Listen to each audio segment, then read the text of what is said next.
You're watching Leafs Morning Take with host Nick Alberga and former NHLer Jay Rosehill. The show starts now. I love this.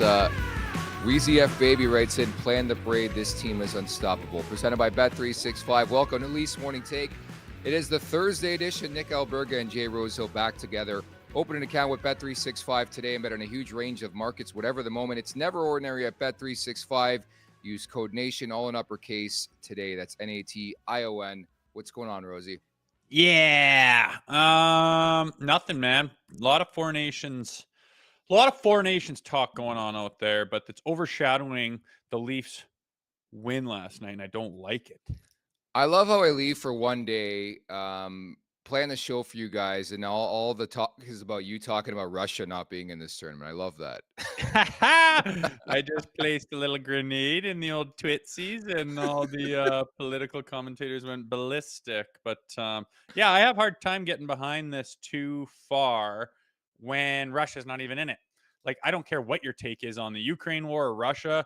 It's got nothing to do with the NHL hockey players. They didn't do anything wrong. They don't get to play, and you're going to call it best on best. I find that just hard to wrap my head around to get too serious about talking about who is the best in the world right now when one of the best teams, countries, players in the world can't even participate. But yeah, that kind of set a nuke off in the comments there. But what was I going to say? Yeah, like back in the Cold War, 72 Summit Series, Miracle on Ice. You don't think that everyone hated Russians and what they were doing and what they were threatening back then? Play them in hockey. Try to kick their ass and wave your flag in their face. Like, what better way to do it if you're mad about the cultural things going on? I love this. Producer Vic, I guess, telling us people thought you and Jay were beefing because you did 2 shows without each other. I You know. just need some time away, I think. What's going on with Nick and Jay? Is everything okay?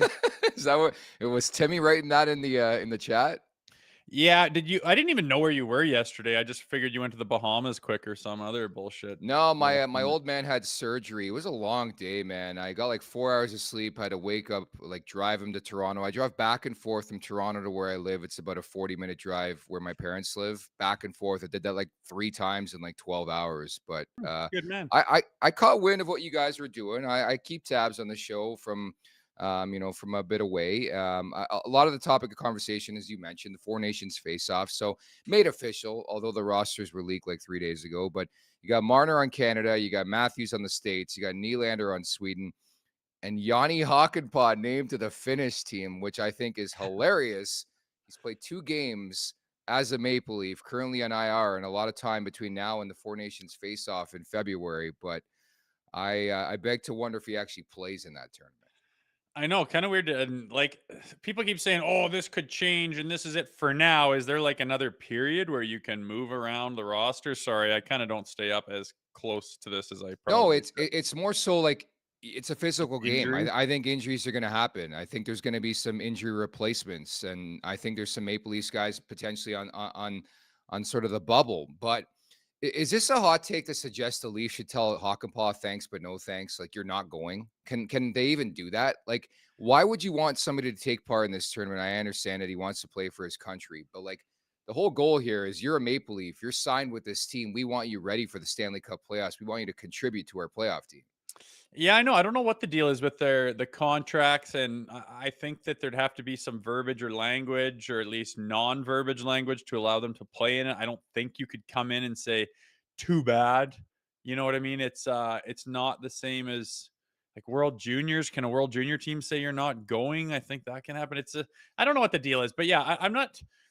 Based on what I said, it's neat. I'm glad they're doing it. I can't wait to see McKinnon, Crosby, and McDavid together. Like, that's cool. But just the fact that it's not like, oh my God, we're going to find out who has got the hottest shots in the world right now. And you haven't really done that in some time. It's not really that way because Russia's not in there. So I don't really get too invested in it. But I don't want Tanev. Like, I think Tanev's a bubble guy. I think Team Canada could use them if there's, he's not going to be your like top 4 defenseman there, but you need a guy to be really bloody responsible and poised and calm and block a shot and kill a penalty. We know what he can do. We watch him all the time. I just like ISO cam Chris Tanev sometimes, and I'm like, look how poised. Every little tiny little decision he makes, every tiny little chip and bounce pass he makes off the boards is just calculated, calm, smooth, and super effective. I think they could use him, but I don't want him to play because, you're starting to creep in towards the playoffs and all of a sudden Buddy tears his knee or tears his hamstring. We've had enough injury He already problems tore right his now, knee. so I'm kind of Hakanpaa. ho-hum about it. Yeah, whatever. And Hakanpaa, I mean, you put a guy on that's played 2 games in 8 months and he's on the IR right now. Yeah, I don't really know, man. Hakanpaa is kind of, now that he's on IR, is really on the back burner of my mind. John Gallagher writes in, let him play. His injury is foot speed. He didn't look very fast in his No. debut or the one after, and rightfully, understandably so. But I don't know. I think this guy's a long way from contributing to this back end on the Leafs, and never mind, Team Finland. I just don't know. Do you need him that? You're going to shove him in there and risk it all? Like, yeah, I He'll be a understand the Leafs would 7D not on be. Finland. Like, I think it's hilarious. He's going to be the 7th defenseman on Finland, probably. I guess maybe go for the experience or not doing. I don't know. I don't know what you do with that. I guess a lot could change from then till now. How long is just what is going on with his knee? It was hurt in March or whatever. What have you done since then? Like, what year are we living in? We're talking about like that. It's coming up to 10, 11 months later. It's like, oh, his knee still needs some time. Like, what are you talking about? What is this thing? You could replace his whole goddamn knee and it'd be healthy by now. We need a 30 for 30 on this thing, much similar to how I felt last year about John Klingberg, right? Like, plays 14, 15 games and poof, see you later. But he had the training camp issue, came, played some games, and boom, see you later, never see the guy again. So I hope we see Hakanpaa again. But that stood out for me is that Yanni Hakanpaa joining Mitch Marner, Austin Matthews, and Willie Nylander playing in the Four Nations face-off. I think it's also a really cool indication of how good the Leafs are on paper at the very least. I know they're having a hot start to the season, but Willie Nylander, you can argue, is Sweden's best player. Austin Matthews, you could argue, is the state's best player. Mitch Marner's a top 5 guy. I think we can argue on Team Canada. Like, this team is really damn good, Rosie. Yeah, they definitely are. It's awesome having them, and we've had them for a while, and that's kind of been the woes of the Maple Leafs fans in general. Is we've got these players, they're organically grown, they were drafted, they were produced and developed within the system, and here they are in their prime, and they haven't really won. And hopefully, as you look at the start to this season and the way they're playing, some of the deficiencies that have held them back have been rectified, hopefully, and we can go on this year and do something special. I think that's the hope in all of Leafs Nation's mind right now. And this Four Nations thing, I mean, it's cool. They're deserving of it. They're the top guys on their team without question. What's going to happen there? I hope it's high octane, high intensity. I hope it's very competitive. I hope it's very entertaining, and I hope everyone stays healthy. That's just the one thing that would take away from this. And let's be honest, that's why it's tough to get these things going, tough to get them in the Olympics. That's a lot of money on the shelf, a lot of risk for some big organizations, and that's a lot of insurance money to be paying out to get these guys on the ice. And again, with I think that some of the people that aren't as enthralled in it as they could be is because it's not really best on best with Russia being out. So that hurts it even more. And then if you get some of these stars, say McDavid gets hurt or McKinnon gets hurt or Matthews gets hurt, it just is a black eye on doing it again. So we'll see what happens. I'm semi excited as they get closer to it. I mean, it's months away. As they get closer to it, I'll start to get more excited. But man, there's a lot of hype about it. You're really banging on this Russia drum today. The other thing I want to bring up, can people stop with this John Tavares thing? Like, I know JT's off to an incredible start, but we're talking about Team Canada. We're talking about a guy in his mid-30s, and we're talking about some guys who are snubbed, who are better fits than John Tavares on this Canadian team. I know he's having a great year, but we got to take those Leafs-colored lens glasses off and be like, you know what? This take is just absurd, because there's legitimate Leafs fans out there that think John Tavares was snubbed from Team Canada, which is insanity to me.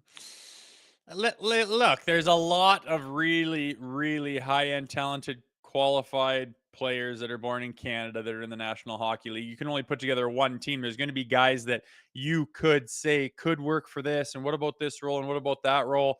At the end of the day, I like what John Cooper's saying, and he says, you got to put those guys together, and you can't just, you have to build a team that works. And sometimes there's guys that you didn't think was going to be there, but they're filling a role. You can't fit, a number one center on the fourth line and play him 8 minutes a night. It's just you have to find roles for players and see where they fit and try to get ahead of the curve with the chemistry. And if John Tavares, I mean, he could play on a fourth line and be this guy and maybe contribute in some way. But I mean, you're just kind of trying to fit a square peg through a round hole. Like there's other guys that are like ready now in their prime and whatever. Again, I don't want guys playing all that. I don't want more than enough guys playing on the Leafs. It's just, fatigue, being tired, injury prevention. It's not my number one priority. Fair enough. Okay, Rosie, you got a big announcement. We've been teeing this up on social media the last 24 hours. You ready for it? Yeah, drop it. Can I get a drum roll? Thank you. For the first time ever, the Leafs Nation is headed on vacation. After months of speculation, Rosie and I are excited to announce the inaugural TLN Nation vacation as we are set to take our talents to Music City from Thursday, March 20th to Sunday, March 23rd, 2025. Seriously, though, what's a better holiday gift than booking a trip with fellow diehard Toronto fans to watch the team you love in action in Nashville? Out of all places, Rosie, how you feeling about this? Rosie's going, I'm going, Carter Hutton's going, Zach Phillips is going. Hell, even producer Vic is getting the call for this trip. We've got some awesome stuff planned, including some podcast recordings live on location at Love and Exile Winery and Bar in East Nashville. Additionally, you just never know who's going to show up on the set there in East Nashville. We're offering 2 packages, one with flights that's priced at $24.50 plus tax, and one without $12.99 plus tax. So 2 different flight packages and packages in general. Please note, hotel rooms are double occupancy. So for more information on how to book this trip of a lifetime, head on over to nationgear.ca or check out the link in our show bio. Life's too short for ordinary vacations, Rosie. Pretty sweet, man. I am excited for this. Like you mentioned, all of us, when we do this thing online, you see the chat, you see the screens, but now you get to do it with warm bodies in the same room, watching Leafs games, doing live pods, getting everybody together and kind of putting names to faces and faces to names. It's exciting. In a place like Nashville, there's no end to the entertainment and fun, and it's warm, it's nice, it's beautiful, it's the South, it's unbelievable. I'm super excited for it. So yeah, and the 2 options as well. I mean, if you go, most people rock some flights on their points, and that brings it way down for a vacation like that. If you can rock your points, you can do 2 different options on the combos there, and it's exciting, man. It's going to creep up here before we know it. And we weren't sure if we were going to be able to pull this off. And we got her done and we got her booked up. And we're just looking to fill it with everybody basically in our hot chat that's always rocking and rolling. So pretty excited about that, seeing if we can fill these up and make a wicked weekend out of it. Tony writes in Canadian money. Yes, it's in Canadian. Tammy writes in, are there limited spots for the Nation vacation? I believe we're capping it at 30. So I think the cutoff date is around January 30th. So if you want to book, get in, get quickly. Part of the package, by the way, as mentioned, it'll be a ticket to the Nashville-Toronto game to begin with. But that's just part of the unique experience you're going to get. Again, you're going to rub elbows with everybody over at the TLN team. And we're going to do some live podcasts. I mentioned Love and Exile Bar. I had a chance a couple months back.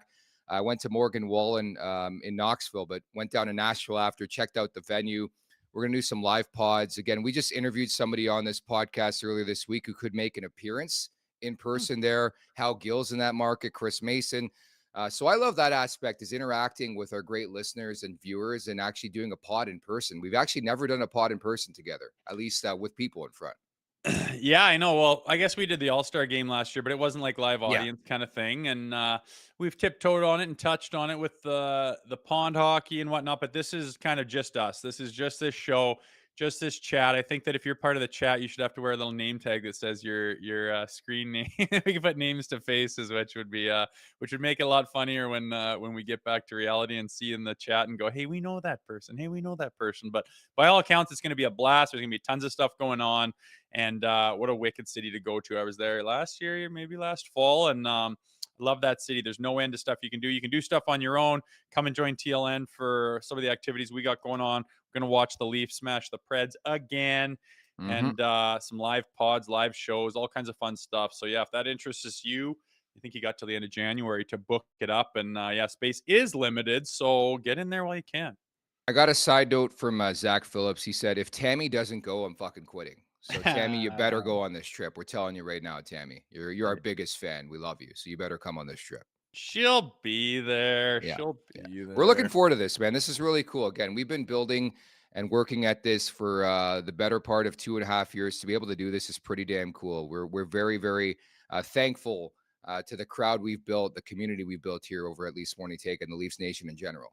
Very much so. Yeah. And I wonder if that farmer donkey's going to be there, if he's going to run his mouth. Oh, your boy, Will Farmer? Is he going to run his mouth in person, or is he going to he's just a hide behind the screen kind of guy, I think, isn't he? Yeah, I think he's a keyboard warrior. And if that dude showed up, I think he'd be wearing like a Mitch Marner Chicago Blackhawks jersey or something like that. Like it wouldn't be a Leafs jersey.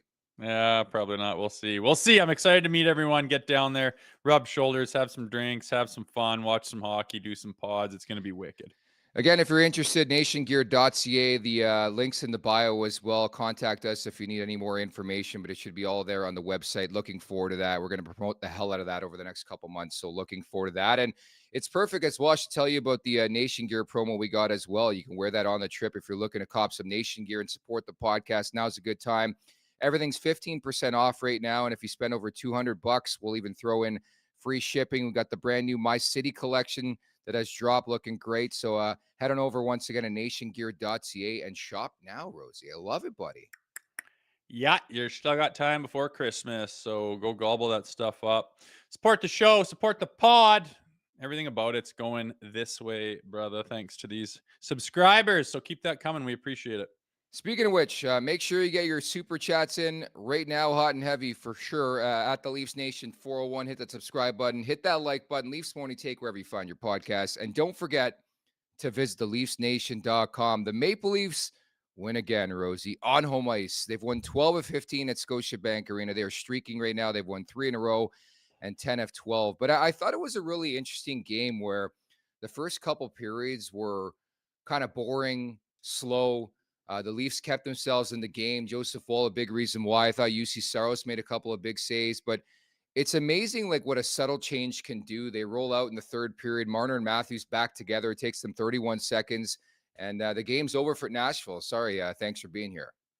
Yeah, I think that that answered any of the, or basically squashed any of the conversation of like, should they play together or should they not? I mean, that was ridiculous. The chemistry, the vision of Mitch Marner, the finish of Austin Matthews, them just understanding each other and where they are. It just all came together there, and kind of a brilliant move by timing wise by Craig Berube. Yeah, the first two periods they were kind of spinning their wheels, not a lot going on. I'm noticing more of those games with this Toronto Maple Leafs team than there have been in the past, where it's not boring. It's a little bit ho-hum. It's just tighter. It's a little bit tighter, and there's no one's willing to give up too much. And I don't mind that, rather than the run and gun hockey they used to play that was not really something that got you a far ways in the league, in the season, in the postseason. It's just not how you play really stand up, go the distance hockey. And I think that, those first two periods showed that they were a little bit tighter, that they were down one because of a bounce off the glass. By all accounts, it was just kind of shut down hockey. And then it's like, all right, boys, time for us to take control of this game. We've done our job up to this point,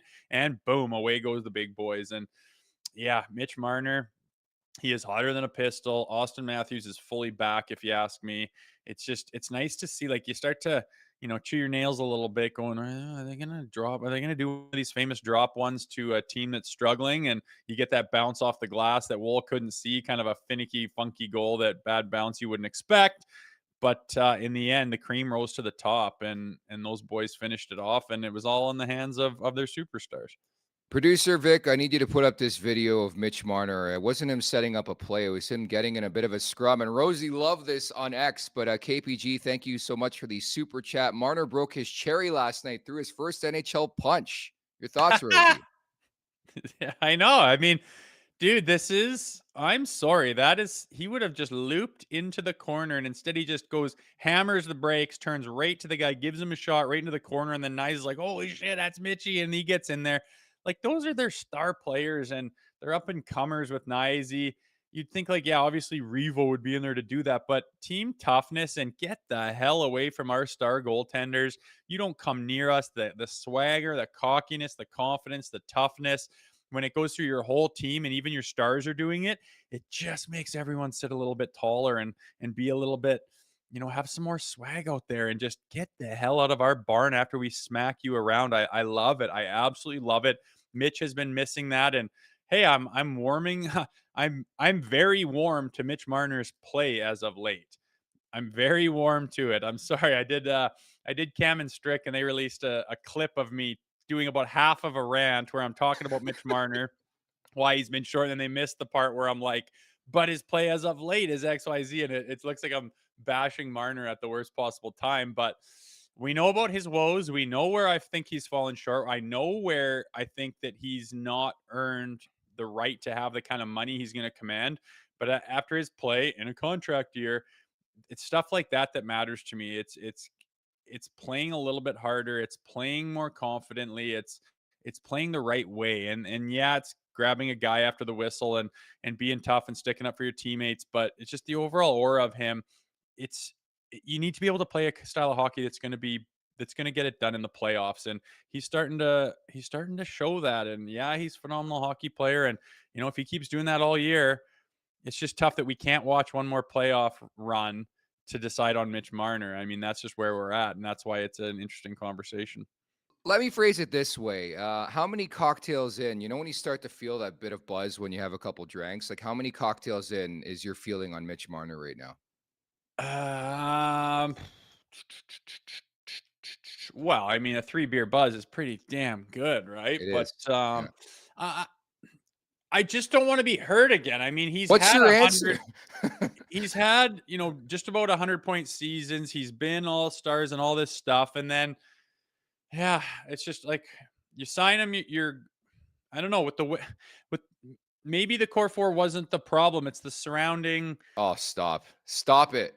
it's I'm not having this guy. You're kidding me, right? the surrounding cast, the coaching staff, the whole mentality and identity of the team was Oh. was garbage, and the way they played their whole season and then into the playoffs just doesn't work. And now is it fixed? Is it better? Is this, like, you look at those first 2 periods, they would have opened it up to playing goddamn street hockey so fast. They would have had turnovers galore along with scoring chances galore on both ends. They would have let their goalie out to dry and gotten lit up in one way or the other, or lit the other team up. And it was just too high risk of hockey, and they're not playing it that way anymore. Maybe that'll translate to the playoffs. I don't know. But at the end of the day, this contract we're talking about is going to be like an 8-year, big time money thing. And you better be goddamn sure if you're going to commit.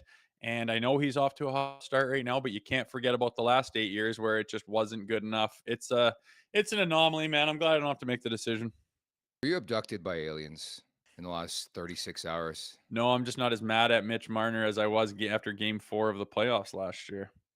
Just remember, just I have that in the back of my mind. This is the most predictable contract year. Dude, go back to the tape in July, August, June. Pick the month where we had this conversation about Mitch Marner. It's so predictable. The regular season has never been the issue. I know He's people in gonna the light chat it up. bringing up he's got 21, 22 points in the last 9 games. He was incredible against Nashville. I get that. And I'm on the record saying if Mitch Marner shows up in the playoffs, is incredible, pay the guy within reason, but pay the guy. You know what I mean? I have nothing against the guy. I think he's an amazing hockey player. It just, I've seen it time and time again where he has these unbelievable showings in the regular season. It gets to the playoffs and he's nowhere to be found. And I won't lie, I got a bit of a reminder against the Florida Panthers last week. We're not going to reference that game. Half their roster was out, but it's just a nice stern reminder of where that game could be sometimes. But I think it was so predictable, the start Mitch Marner had. You know he's going to get 100 points for the first time in his career. You knew he's going to completely pop off. He's back with Matthews. Like, I sort of laugh. It's like I think Marner's got a clause in his contract or vice versa. They got to play together. I don't care. They're producing, but I think we got to pump the brakes. People are just in love now with this guy again, and I get it, but I just remember the playoff disappointments. Yeah, and I'm not advocating to sign him right now. Where's he gonna go? What's gonna happen? You don't need to sign him right now. I would love to wait and see how it goes in the playoffs. That is the deciding factor right now. And I'm not waving a flag saying you must sign him right now. I'm just saying, well, he looks damn good. He looks like he can contribute. It looks different than it has in the past. I mean, let's wait and see, man. Let's wait and see. I'm just telling you. And yeah, go back to July. We said he's going to light it up. He's going to light it up. It's a contract year. He's going to put up all these points and everyone's going to be in love with him. That's exactly what's happening. And I'm not saying I'm in love with them, but I don't have, it's hard not to be like, God damn, this guy is, he's on a level that's pretty bloody impressive, and he is. And we'll see. You are you're very right, though. As fast as they give you this hope, they could take it away so bloody fast. You could somehow take your pick in the playoffs and just get into a dog fight and have an off day, and so-and-so's hurt and so-and-so's fucking sick, and it's gone. It's gone again. It's gone. The whole season's gone. It's my worst nightmare.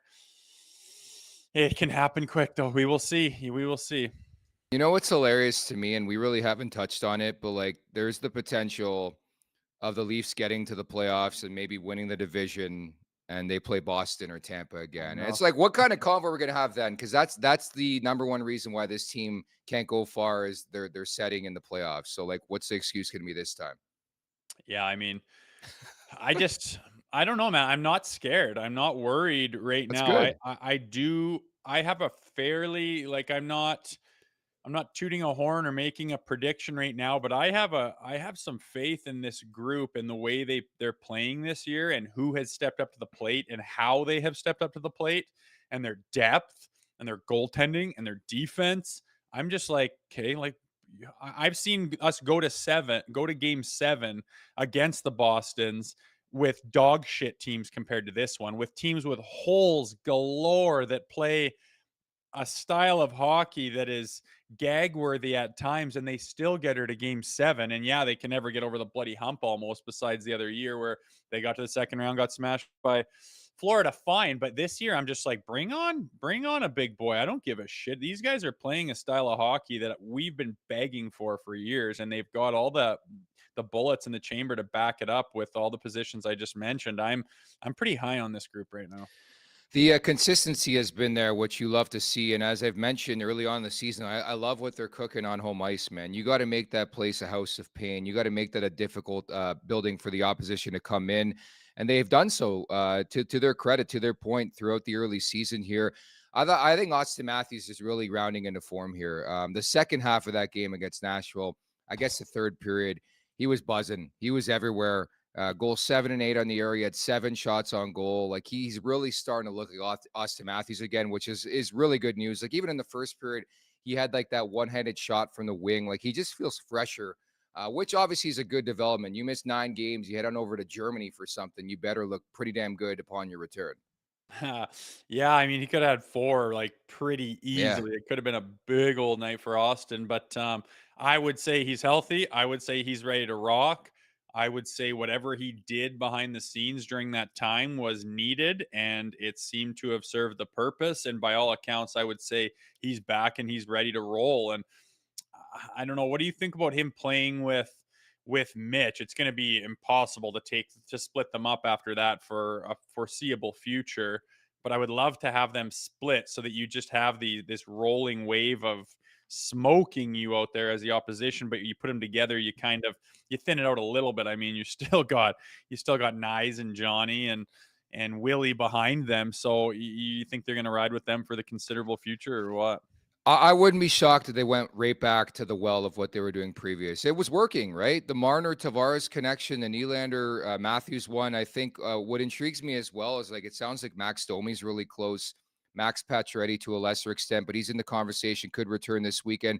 I would put Max Domi's return as imminent, and I wonder what they do specifically because of what Fraser Minten is doing. Like, I thought he was awesome again. Played 13, 23, +1, 5 shots on goal, 7 hits. Like, you sort of forget this guy's age, but you also remember how he earned that spot last year to begin with, man, and he's showing shades of that again.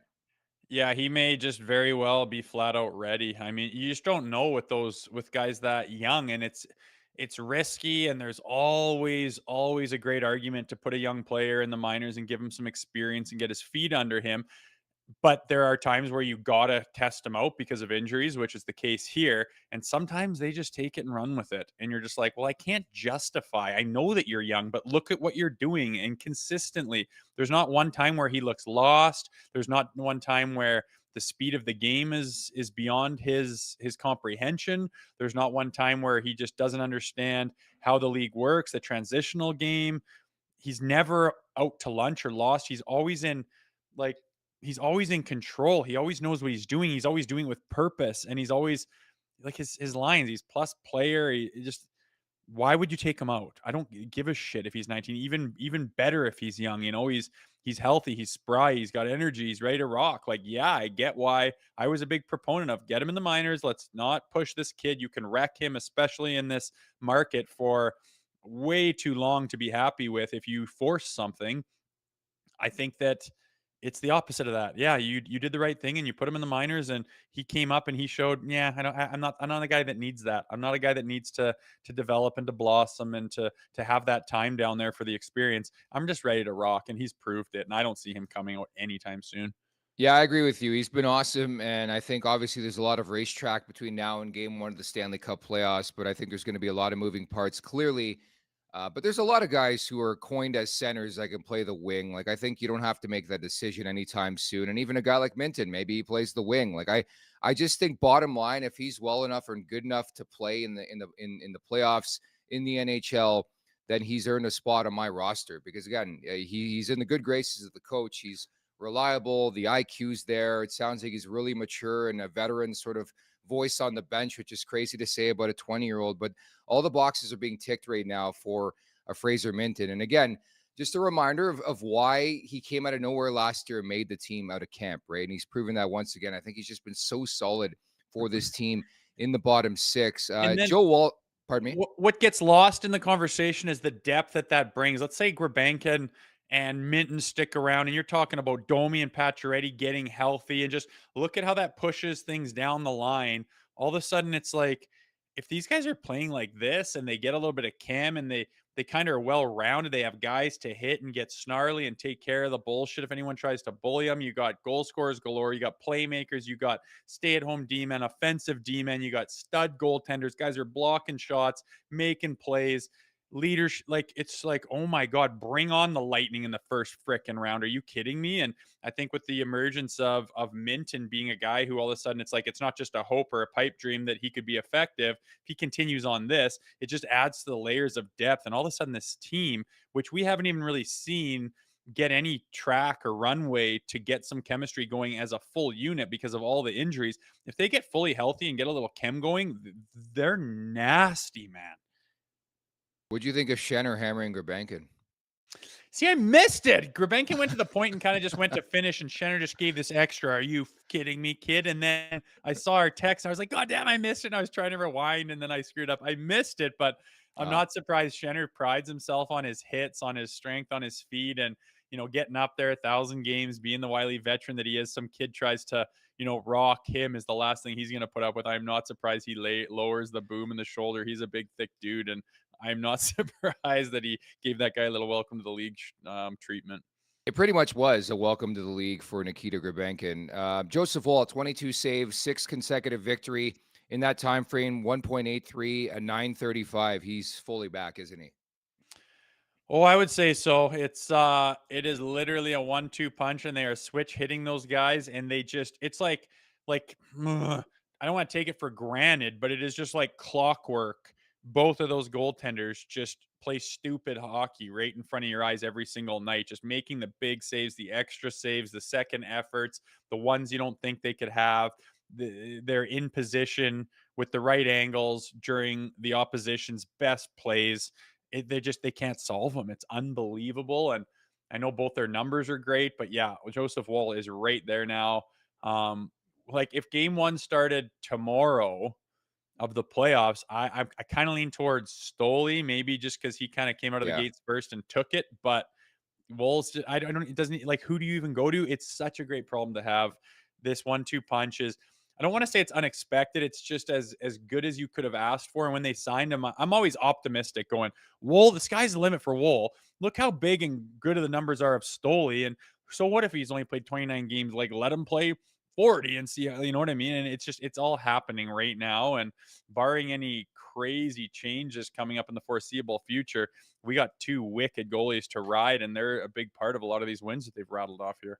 It is exceptional news, and I like the response too after the fluky goal that Marchessault scores early in the game, where it's like you as a goalie and as a player have a tendency of sagging after surrendering something like that. But he kept with it, made some big saves, and kept the team in the game, and that's very valuable for me because again, not to point fingers at recent net miners with this organization, but they let the first one in, they let the second one stinker. Hockey game's over. You're playing catch up all night, so like that's what stood out for me. Never mind the goal; those are going to happen, like the Joe Louis bounce or whatever you want to call it. But the fact that he responded accordingly is big for me, Rosie. Yeah, it didn't bother me to you hear him afterwards. He's like, "Yeah, you just laugh it off. You know, bad Yeah. bounces are gonna happen. So what are you gonna do? I'm not gonna be like his attitude, his mindset, everything between his ears is so strong and professional. I love his mental strength that I think he showcased last year as well. And yeah, you talk about what would have happened in the past. That fluky goal goes in. Oh my God, everyone starts like starts, their knee starts to shake and they're biting their nails. And then he lets in another one. Oh my God. They kept them to that one goal all the way through the game until the third period when they said, okay, our time to take over. If that would have been before, it could have been 2-3 nothing with a weaker goalie, and then you're scratching and clawing to come back. Austin Matthews takes over, but everyone's talking about too little, too late. What are you doing in the first two periods? And they maybe get it to overtime and then lose, and we're having a completely different conversation that we've had a million of those pods this morning where it's not good enough, close but no cigar, need that big save, and it just completely flips the narrative when you have a goaltender back there who can keep you in the game. So no practice today, but Craig Berube, I guess, speaking right now, had this to say on Yanni Hakanpaa. Hakanpaa had a minor procedure done on his knee that should allow him to resume skating soon. Holy fuck. Sayonara, man. That's brutal. That poor guy's knee. Like, I would be who has been looking at you? Who's been working on you? Surgeon, specialist? Like, what's going on with your knee, dude? Like, whether MCL, ACL, meniscus, like, get in there and fix it. They can reattach that stuff. Technology today, like going back to March. How is like what did you just have done to you that wasn't done from all the scans in the spring? It just blows my mind. This guy's knees that pooched, and now that he IR, I think that's going to be one that we're hopeful for, and it's just not going to come to fruition. Man, he's playing in the Four Nations face-off. He was named to Finland. I'm sure you missed that yesterday. We talked about that earlier. But yeah, he's expected to be back on the ice soon and be good to go. Like, what does that mean? A minor procedure. He's played 2 games, and you're having minor procedures. Yes, we're going to be concerned in Leafs Nation.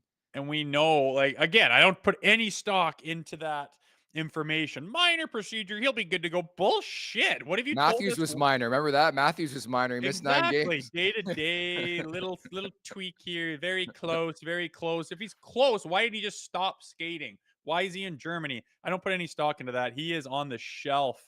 I do not expect, like, there's just no way we even see him until you got to think kind of deep into January. If on the plus, yeah, whatever. He's on the back burner for me, unfortunately for him personally, but for the Leafs, I mean, I'm moving on mentally with what we have. I'm not putting a lot of eggs in the Hakanpaa basket. Now, is that a first-class trip to Robida Island? Would you have first class? Is that what Probably, it right? is? So we're gonna get you this minor procedure now, and you're gonna do what you're told. We'll see. I don't know. I don't know. Feel for the guy. I think he's got lots of good hockey Yeah. left in him, and a player that I would love to watch. I like his style of play, and we're probably not going to see it for the foreseeable future. And if we do, who knows how long it's going to take a big body like that to get up to NHL snuff in 2024. I'm not holding my breath. Some other notes, Max Domi and Max Pacioretty each skated today but will not play Friday. I heard on the Pacioretty front that Saturday could be an option. I think that's the first game he's eligible to come back after missing 10 and 24 days. So we'll see on that front. If not, then I think he'll play Tuesday against New Jersey. But I think practice time is the big thing with these guys specifically. And Jake McCabe will miss his 3rd straight game. Ruby says he's feeling better, though. Fuck, I hate those little caveats at the end that give some optimism or something. Feeling better after he took a puck in the face. I know, where did that thing hit him? It hurt. I know, but is it like bothering his vision, or is it just flat out concussion symptoms? I'm not sure, but yeah, I don't think you need to rush Jake McCabe. I think I said that yesterday. Far as Patch is getting in this weekend, I know Yeah. with the schedule that they have and how heavy it is, I just don't think it lends you enough time to get skating with something like a hamstring injury, correct? Yeah. I don't think we'll see him till next week. I don't it's just one of those things where it's like, yeah, he's really close, but I think he needs a couple more skates. I just see that. So I mean, Yeah. I'm thinking I know there's been some rumors about him coming back this weekend. If I had to bet on it, I'd say, yeah, even amongst those rumors, I'm still saying no, he won't be back this weekend. There's no time to skate. They're not going heavy practices right now. They're winning, so they're not spending extra time out there and going extra heavy and getting him a chance to test it. It sucks having a fresh sheet to yourself trying to test your leg. It feels foreign. It doesn't feel right at all. I think they'll be waiting on him until the following week at least. Not to mention, I think you want to push back any decisions regarding the roster as far as you can, right? Guys are banged up right now, but don't forget you got to make some roster decisions. What's this mean for Nick Robertson, other guys? Like they're going to have to play the up and down game with the AHL, Minten. Like, so the further you can push this along, I think benefits the Leafs. And on top of that, they keep winning. Why would you want to mess with anything right now? With all due respect to like Max Domi and Max Pacioretty, who are fixtures on this roster. Like I think it's pretty simple, especially after you beat Nashville. You win on Monday. It's easy to hold Jake McCabe out, man. Like, well, what's the rush to bring this guy back in? Exactly. There is none. You're doing fine. You're clipping along without them. If you're struggling and losing points and sliding in the standings, there'd be a little bit more onus to come on. Got to get this guy healthy, and he's got to be good enough. And I know he hasn't practiced, but trial by fire and get him in there and get him going. It's not the case at all. And Bobby McMann as well is out. We still got lots of bodies on the shelf for how good this team can look at times, and it would just be nice to get them all healthy and all down. Where do you think Bobby McMahon slates in if it's a completely healthy roster? Like, does he start to slide down and push the Holmbergs and stuff of the world right out of the lineup? I think he's a top six guy. Yeah. I probably believe in Bobby McMahon more than most people, but I would put him on a line with say Tavares and Nylander or Tavares and Marner. Like it's going to be very interesting, especially when you add Max Pacioretty into the equation because we saw he is better suited to play in the top six than the bottom six. So I think there's going to be a lot of moving parts to that. It's a really good question when they're both back and healthy. And Domi's bottom six all day long until something changes with his I play. think so, because you're not moving Nyzy like the way Nyzy's playing right now, and so I think honestly it'll come down to like I don't even mind the pairing of like a Minten and a Domi together on a third line. Like I'd probably put Minten up the middle, have Domi on the wing, but there's depth, man. Like it's kind of cool to even talk about it and dissect it because going into the season, people wondered about the bottom six, and suddenly they have options, right? Totally, man. It's when everyone's healthy and like Minten, there was a hole there, right? A hole on the third line center, and Minten was an option, but he's too young to put that faith in and to try to force him to be that guy. He very well just might emerge and say, "I'll make this easy for you. I am that guy." And he's by all Mhm. accounts starting to do that. If he continues, I just don't think he's going to be that guy that's really streaky. That's like, where the hell has he been for 5 games? I just don't think he's that kind of player. I think he's too dynamic, too smart. He knows how to push the play and to be involved and to be effective. And if he continues to do that at any rate, I think he's going to really, really fill in that lack of depth that you sometimes see with the lineup and get everyone healthy and have him as a part. And I'm still a Grabankin fan. All of a sudden, this looks like there's a lot of depth up front, which is a pretty awesome to see. It is at the Leafs Nation 401. Hit that subscribe button, hit that like button. Leaf Nation 67. Thank you so much for the super chat. Thoughts on Holmberg? My answer is one word: expendable. How about yours, Rosie? Yeah, he's the one guy that I just keep asking like what does he do out there again? Sorry, what is his like to play on a high-end NHL team, you need to do something really well. And I'm not sure what that is with him. I just don't know. His IQ isn't that high, his speed isn't that high, his playmaking ability isn't that high. He's not that physical. He's not a big workhorse. He's not a block shot guy. He's expendable. He's kind of a warm body right now. And I always find like when he's out there, he's kind of looking and watching. He just doesn't create anything. And that's kind of where I think the lack of depth kind of catches up to you. But again, if we get these guys going that they are and get the guys healthy, I think that pushes them out. Leaf Nation 67 causing a ruckus in the chat today, suggesting that Holmberg is a mini or a younger version of Michael Backlund, which is very, very rich, the captain of the Mm. Calgary Flames. Ooh, he's got high Those thought are some high expectations for Pontus Holmberg, the for Pope. Backlund. Yeah, I haven't seen it. I mean, you could say potential or ceiling or something and try to spin that, but Maybe. I don't see anything that would warrant that I will comparison. say this. I prefer Holmberg over David Kampf. I don't know if you agree. Kampf is just like the reason Kampf gets it's probably easy to talk down about him going, what the hell do you need him for? Yeah. But the reason you don't talk about him is because he can be so solid. And I think that lends itself to playoff hockey where he can be reliable. He can take that draw if he needs to. If they're stuck out there, he can make sure it's in the safe areas. He's pretty solid and pretty reliable, but is he dynamic? And I don't know. I would put fuck. Yeah, it's tough to say, man. The bottom six starts to get interesting, and Yeah. they'll probably have the luxury of being able to dick around with it and put him in and then put Holmberg in and then play some different line combinations and see if you can get chemistry. And that's a hell of a lot better and funner than dicking around with the first line trying to get something going, right? I mean, that problem is not a problem, and you can mess around with trying to get the perfect little formula going in the months of December and January with that fourth line, third line, the bottom six. It's a luxury, so we'll see where it lands.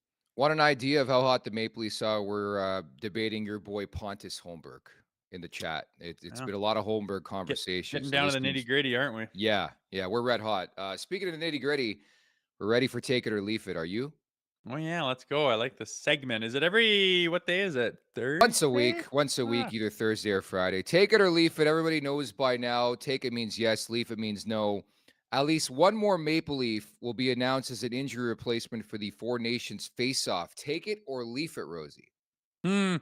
I'm gonna leave it, not because it couldn't happen or it shouldn't happen or whatever. I just think that they're gonna go forward with what they have. I don't know. Who do you lean towards? You lean towards JT or Tanev or someone who else could sneak in there. I don't. I just don't see it happening, and it's fine with me. I got more my mind on the real trophy at the end of this road than at the Four Nations Cup, whatever that trophy is. I'm gonna go with take it because I think Pontus Holmberg's gonna be on Sweden. No, I'm kidding. I think there's an opportunity for Oliver Ekman Larsson. I think Mm, you start there with Sweden and Anthony Stolarz. The way this yeah. guy's playing, I think he would be in the conversation if something happened to the crease for Team USA. I think he would be if it Yeah, was the Canadian team, but he'd be the starter on Team Canada. they're pretty heavy over there. Yeah, maybe. I mean, you need an injury. I mean, how the hell are we supposed to predict injuries, right? I True. don't. I have no idea, but I think the guys we're talking about are a couple away, and I don't. I think guys are probably gonna. I mean, how the hell would I know? I just don't. I don't know if guys are gonna get hurt or not. I just say leave it. I'm not focused on that. Let's focus on the Leafs, and they pick their team, go play your tournament, and I don't really care. No, that's fair. I'm very curious about that tournament in general. We talked about it a bit earlier on, but like, is it going to be like reminiscent of like Sheldon Keefe's Maple Leafs in the preseason, or are we going to see like Game 7 of the Stanley Cup playoffs atmosphere? Yeah, That's my wonder with that tourney. it'll be interesting. Anyways, a Maple Leafs goalie will finish top 5 in Vezina voting. Take it or leave it, Rosie. Well, I'm taking that, man. I think both of them could be in the running for that top five. Are they going to win it? I think that's kind of a long shot. You'd kind of have to get stupidly hot and do something very special. But they're both right there. They're both right there as two of the best goaltenders in the league, numbers wise, performance wise, just the way they do it, like making those saves at the right time, giving their team a chance to win every single bloody night. Like again, what's the date right now? And we can count on one hand how many little squeakers each one of them has let True. in. Anytime they do let a goal and they're like, God damn it, because they're almost thinking shutout every night. Like they're everywhere, man. I think they're phenomenal. I think they're going to continue with that and be in the running for that Vezina conversation. You? Give me the Jennings Trophy to the Leafs. I looked it up. I've never won the Jennings Trophy for the best statistical numbers by your tandem in the regular season. So Yeah. looking forward to that. But yeah, I would have to take it as well. Jennings. I think it's Connor Hellebuck's award to lose right now. Granted, we're 25 games into this. I think Jake Ottinger would be into the conversation. A couple other guys, but I think Stolarz, the way he has played, I think he'd be a top three guy for me right now in terms of a nomination because I think he's been that good. Like both guys have been really good, but namely Stolarz. If they hand it out today, I think Stoley's in the top five. Yeah, I agree. But I still think Connor Hellebuyck, it's his award. I can't forget Philip Gustafson in Minnesota as well. But there's some good surprising guys in the conversation this year, which I think is kind of cool. Last but not least, you'll like this one. He played, 921 in his return from a 5-game suspension. Ryan Reaves will play at least 40 more games this season. They have 57 left in the regular season. Take it or leave it, Rosie. So to sit out 17 and play 40, Chiefs certainly seems to like having him in there. He Leaning does. towards that. Is he going to fight this year? Like, what's going on? I know.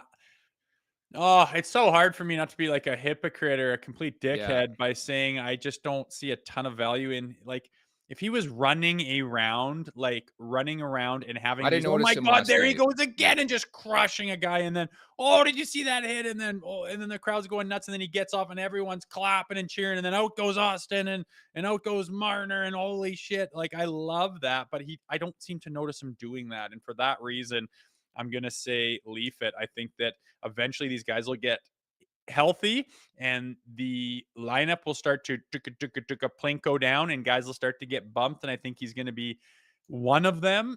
And I think that they're going to go on this ridiculous run to kind of, this middle third of the season. That's going to be very difficult for him to play that many games and be in the lineup for that long when guys are healthy. Yeah, that's a leaf it for me too. I think there's suddenly depth on this roster first and foremost, and he's an enforcer who doesn't fight. Like, he's not fighting. And to your point, like, I did not notice him. He had 3 hits against Nashville. Maybe he's getting his feet wet again after missing 5 due to suspension. But if you're not really making a difference, we know he's not providing offense. Like, what are you doing? We've been saying this for a couple of years. Like, I think the perfect way to deploy Ryan Reaves is to pick your spots against more physical teams, against teams who have that type of player on their roster. But I don't see it making much sense to play him every game, which they have been for the most part when healthy. Yeah, his default seems to be in the lineup, and I'm just kind of wondering if that will change. It's what the heck was I gonna say? I can't remember, but again, yeah, if he's I know what I was gonna say. The other thing You is, good or what? yeah, I had a little meltdown there. I think that the big difference now is that this team has team toughness now. Throw back to Marner being the guy that jumps in there and then Nyes jumps in there. Like, no one on this team is going to take any bullshit, where before the teams of the past, these Toronto Maple Leafs, when they were scared out of their freaking minds and got bullied around and pushed and these arrogant teams came in and just made a mockery of them. Yeah, you might need Revo there patrolling, saying, touch one of these guys and I'm going to take, a big run at one of your guys or at you or, whatever you need to do. And that's just not necessary anymore. They're not getting pushed around. They're pushing teams around. They're not getting bullied. They are the bullies. They seem to be in control of way more games than they're not.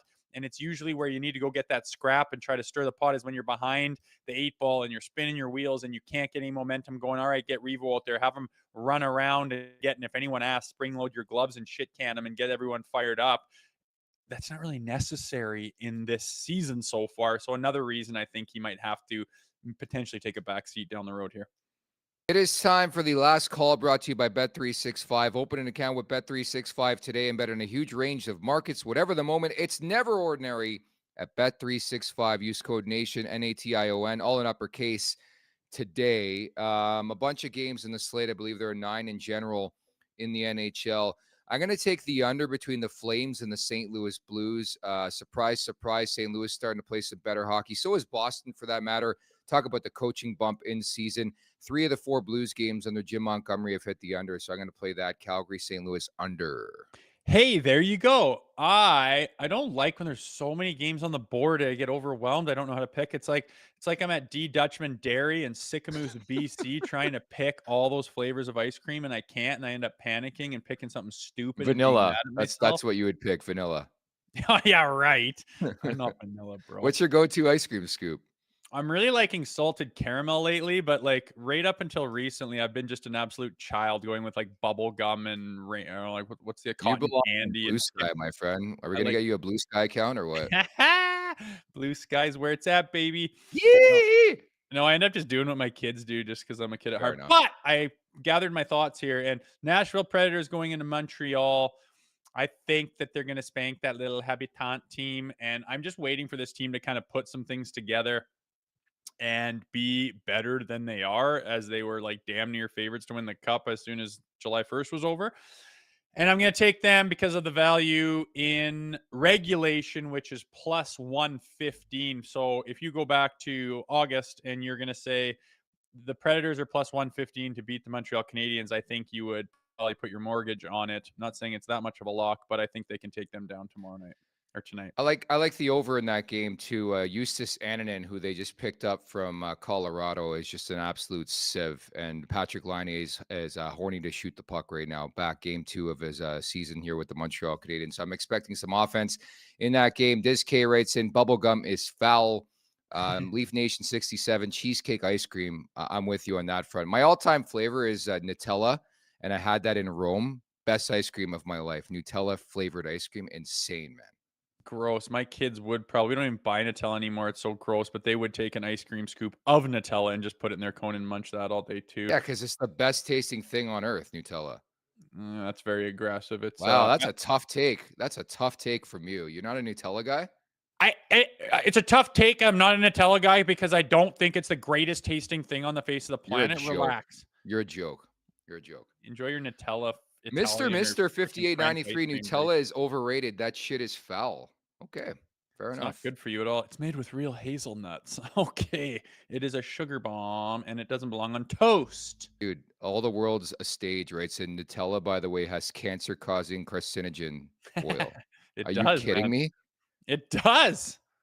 Well, I'm gonna die tomorrow. I ate that by the scoop as a kid, dude. I like, hey, can I have a snack? Give me some Nutella. Brain works the way it does sometimes. Yeah, you're an absolute joke. Anyways, that's it for today. The Leafs win again. Maybe busy. We are. We're beefing. We're Maybe definitely they were beefing. right. Yeah, I think so. I think we're on to something here. There's a bit of a rift here, at least morning take. But you got a doubleheader to tee up coming up on Friday's show. We got Washington on home ice on Friday. Then at Kyle Dubas's Pittsburgh Penguins on Saturday. We got our Great Clips inbox question of the week coming up on Friday. And should mention, I think in a couple minutes from now, we're going to interview Dylan Strome of the Washington Capitals and tee up this Leafs game. He's a Mississauga boy. So looking forward to that. Yeah, he's off to a hot start. I'm just laughing at Vic going, can't you see Nutella is tearing us apart? Vicky. Yeah, look forward to that interview as well. And maybe Nick will get a nap and not be such a baby for tomorrow's show. So stay tuned. I'm not a baby. It's like, how do you not like Nutella? Like, that's the worst take of all time, I think, on this podcast. I didn't say I didn't like it. I said it's not the greatest taste in the friggin' world. Of all the tastes in the world, some sugar bomb Nutella bullshit is not the number one. Says the guy who has bubblegum ice cream. That's for the kids, bro. It's for the kids. Fair enough. Okay, Rosie, we'll leave it at that. Talk tomorrow. Peace. Make sure to book your nation vacations as well, folks. We're going to Nashville. How many we get in the first day? Smash it. You have a chance to have bubblegum ice cream on Broadway with Jay Rosehill. Take that opportunity. Seize it. Salted caramel. Okay. Well, you said both, but anyways. All right, that's going to do it for today. Thank you to producer Vic. Nailed it. Everybody in the chat, you guys are great. So much Pontus Holmberg chat. Again, just indicative of how good this Maple Leafs team has been doing as of late. At the Leafs Nation 401. Hit that subscribe button. Hit that like button. Don't forget to visit LeafsNation.com. Also, Leafs Morning Take, wherever you find your podcast. Make sure to leave us a 5-star review, and we'll talk tomorrow. Take care. Make sure to check out more of our content right here on the Leafs Nation YouTube page. We got long-form interviews. We got clips. We got epic rants by Jay Rosehill. We simply have it all. And don't forget, you can find out much more at theleafsnation.com. Thanks so much for watching.